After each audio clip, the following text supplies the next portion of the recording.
Salut les singes, tonton Kinu, pour un tutoriel sur les navigateurs internet. Alors pour les navigateurs internet, il y a deux écoles. Il y a donc Safari, qui a l'avantage quand même d'être un navigateur d'origine d'Apple, et vous avez Firefox. Donc on va essayer de distinguer quels sont les avantages de l'un et de l'autre.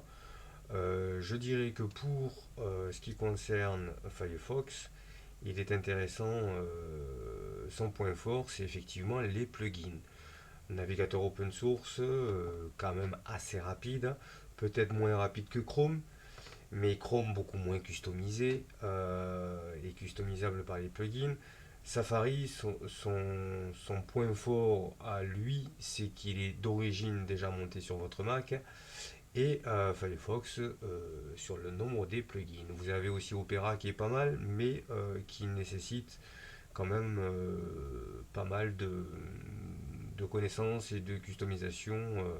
On va s'attacher à parler que de Firefox et de Safari. Donc, Safari, on va le reprendre. Alors, il y a une fonction qui est intéressante dans Safari qui est trop peu utilisée, c'est celle du clic auto. Alors, le clic automatique, là on est sur Macaque, et il faut savoir que sur Macaque, je le travaille à la fois en ligne sur le serveur, mais aussi en serveur local. Donc, en un clic, j'ai ouvert 1, 2, 3, 4, 5, 6, 7 onglets différents. Bon, bien sûr, après, ça dépend de votre vitesse d'ADSL. Mais c'est très pratique de pouvoir effectivement en un clic ouvrir par exemple tous les onglets de chat, de site internet.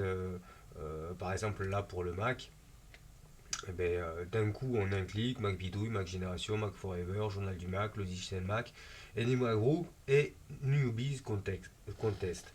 Donc c'est vrai que en un clic, c'est quand même pratique de pouvoir basculer d'un à l'autre, de pouvoir les déplacer. Et alors ce menu-là, vous l'avez ici.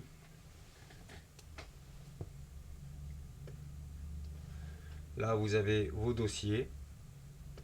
Et ici, vous faites clic auto et ça va s'ouvrir de manière automatique. Donc, un autre truc aussi qui est pas mal, c'est quand vous allez par exemple sur des sites publicitaires, enfin des sites où il y a malheureusement de la publicité. On va prendre par exemple un exemple concret. Alors, on va prendre ce site ici. Alors un pomme N pour une nouvelle fenêtre, pomme W pour la fermer. Je vous rappelle, pomme H pour masquer. C'est quand même bien et ça vous épargne de la RAM. Donc on va prendre ce site là par exemple que je sais être euh, bourré de publicité. Donc on va ouvrir avec ça. Alors déjà, malgré les bloqueurs de flash, on voit qu'il y a des fenêtres qui s'ouvrent de tous les côtés. Et puis quand on clique sur les liens, malheureusement, ça nous ouvre voilà, des fenêtres de publicité partout. Alors là, on les compte même plus, ça en est vraiment chiant. Ça s'ouvre tout seul, enfin voilà quoi. Dès qu'on essaie d'ouvrir quelque chose, là on va reprendre Safari, on va le masquer, comme ça vous verrez le nombre de fenêtres qu'il a ouvert en peu de temps. Il a déjà ouvert 3 fenêtres. D'accord. Et après, vous avez des publicités au milieu que vous êtes obligé de fermer si vous voulez voir derrière ce qu'il y a dedans. Le contenu de la page. Donc ça, c'est assez chiant. Euh, et les plugins, je trouve, sous Firefox, ne sont pas forcément les plus simples à paramétrer. Donc on va reprendre par exemple du Safari. Et là, on voit que même en rechangeant la page, toute la publicité a disparu. Il n'ouvre plus toutes les pages comme c'était le cas avec Firefox, qui pourtant était équipé de plugins anti-publicité. Donc, qu'est-ce qui fait ce petit miracle-là? Eh bien, c'est tout simplement AdBlock. Alors, vous recherchez sur Internet, hein, c'est simple à trouver. Mais c'est le fonctionnement d'AdBlock qui est vraiment pas mal. On va prendre par exemple cette page. je sais qu'il y a une publicité en bas à droite. Voilà, elle vient de s'afficher. Donc vous pouvez cliquer dessus. Vous allez donc bloquer une pub sur cette page. On la voit, elle est là. Voilà. Donc vous pouvez paramétrer pour vraiment l'effacer. Voilà, il a rechargé la page. Et là maintenant, la pub ne s'affichera plus. Ah, il me fait mentir. Donc on va reprendre le truc. On va bloquer une pub sur cette page. Voilà. Et on va cliquer dessus. Voilà. Là, on va voir. On fait OK bloqué.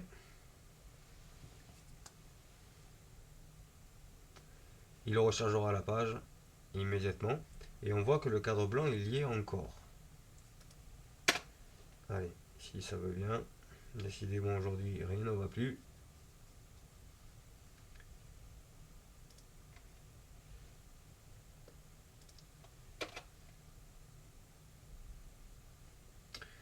Voilà.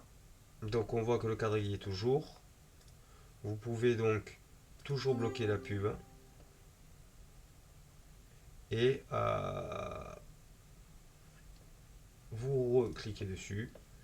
Et éventuellement vous ajustez avec le curseur. Vous allez voir que plus vous montez dans le curseur et plus les choses disparaissent. Ok, là on voit que c'est ce type de balise qui était la pub.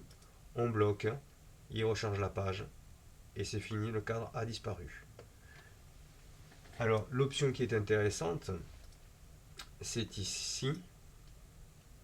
Voilà, vous avez la possibilité de personnaliser vos filtres. Alors je vous laisse aller les voir, hein. Vous avez le plus important, c'est ici. Voilà, il le met au fur et à mesure à la suite. Donc là on voit que la deuxième fenêtre que j'ai bloquée, toute blanche, c'est cette balise là qui répond. Donc vous pouvez éditer et vous pouvez supprimer. Comme ça, vous sauvegardez bien sûr, c'est marqué en rouge. Et vous allez revenir donc sur la page.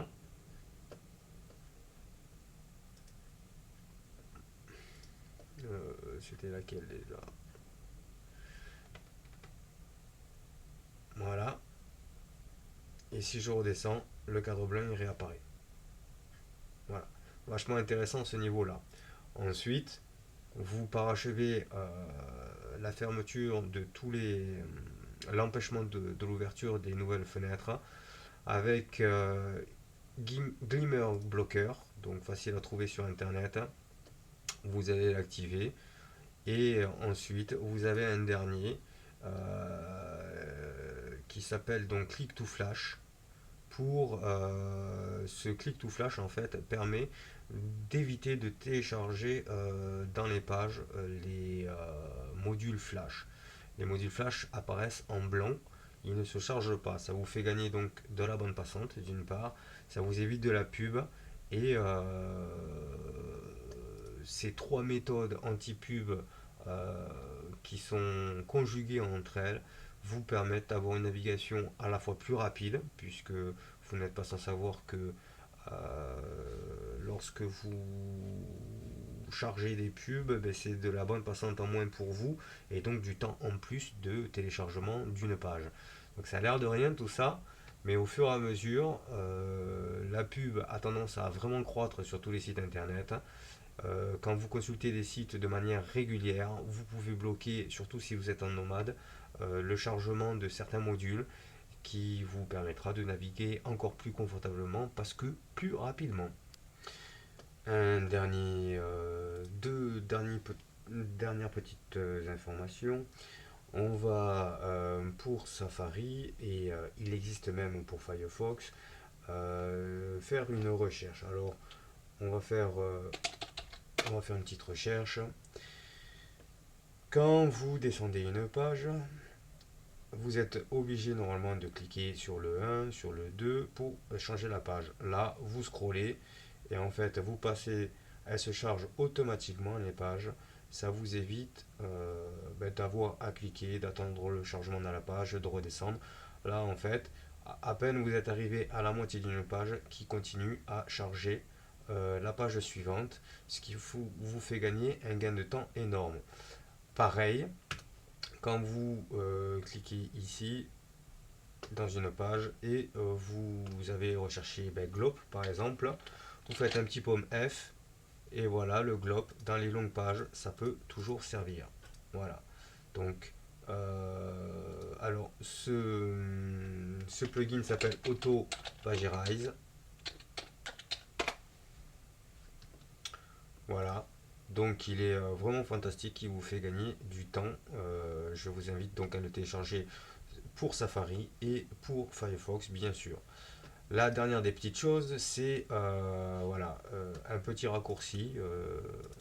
Beaucoup de PCistes qui ont des Mac maintenant ne connaissent pas, enfin n'utilisent pas, n'ont pas l'habitude d'utiliser les raccourcis. Mais là par exemple, je vais ouvrir avec un pomen plein de pages. Voilà. Là, j'ouvre plein de pages. Alors, normalement, un PCiste, lui, va cliquer sur chaque petite croix pour fermer chaque fenêtre. Un Mac user, lui, va cliquer, va maintenir sa touche Option ou Alt. Ça dépend de comment vous avez paramétré votre touche pomme commande. Donc, moi, c'est sur la touche Option et j'en ferme une. Et ça les ferme toutes. Pareil pour chaque voilà, j'en ouvre plusieurs. Pour chaque logiciel qui tourne sous macOS 10, en fait, vous avez la possibilité donc de fermer à chaque fois toutes les fenêtres en un seul clic en maintenant la touche Option. Voilà. Vous cliquez en ayant maintenu la touche Option et il va fermer toutes les fenêtres. C'est quand même bien plus rapide, plus efficace. Et la dernière petite chose quand même aussi, vous cherchez et pensez-y, vous cherchez quelque chose sur internet, vous voulez faire défiler les pages, Autopagerize lui s'occupe à charger les suivantes, mais vous appuyez simplement sur la touche espace pour éviter d'avoir à scroller à mort. Voilà, beaucoup plus simple aussi.